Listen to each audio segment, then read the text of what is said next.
You're listening to a highlight from One Nation with Dov Lipman on Voice of Israel.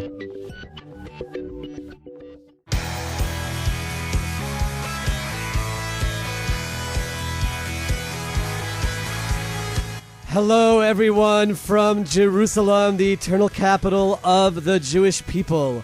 You are listening to One Nation on Voice of Israel, and I am Dov Lipman. It is great to have you with us on this wonderful summer day here in Israel.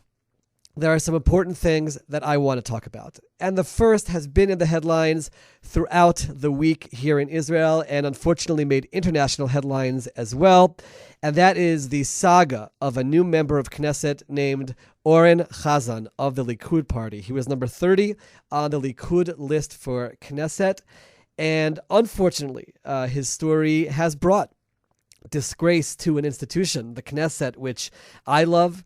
It's brought disgrace to the members of Knesset who are sitting there and serving, so many who are wonderful, value-centered, honest people who are all given a bad name because of one member of Knesset's actions.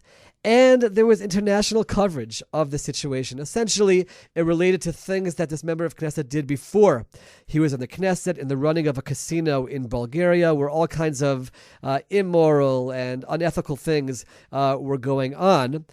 Now, on the one hand, I just described the shame that I feel, and I actually do feel that he has responsibility to stand up and resign over what has taken place. Instead, he's chosen to fight back.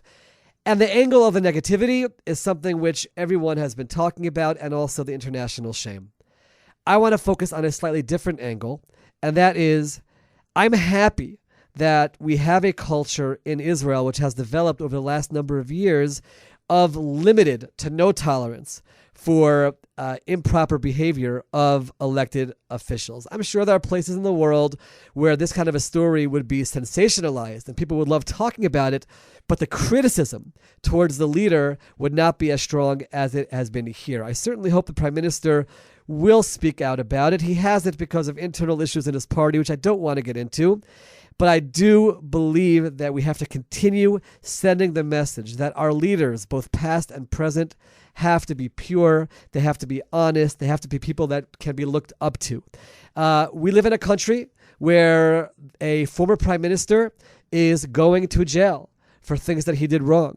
We live in a country where a former president is sitting in jail.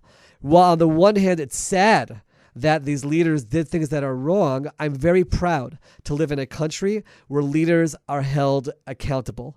And therefore, while on the one hand, it's a disgraceful situation with this member of Knesset, he has been stripped for the moment of his ability to serve as a deputy speaker and running the plenum sessions in the Knesset. And I certainly hope that he's held completely accountable for his actions. Our leadership in Israel must be pure, must be honest, and accountable for their actions.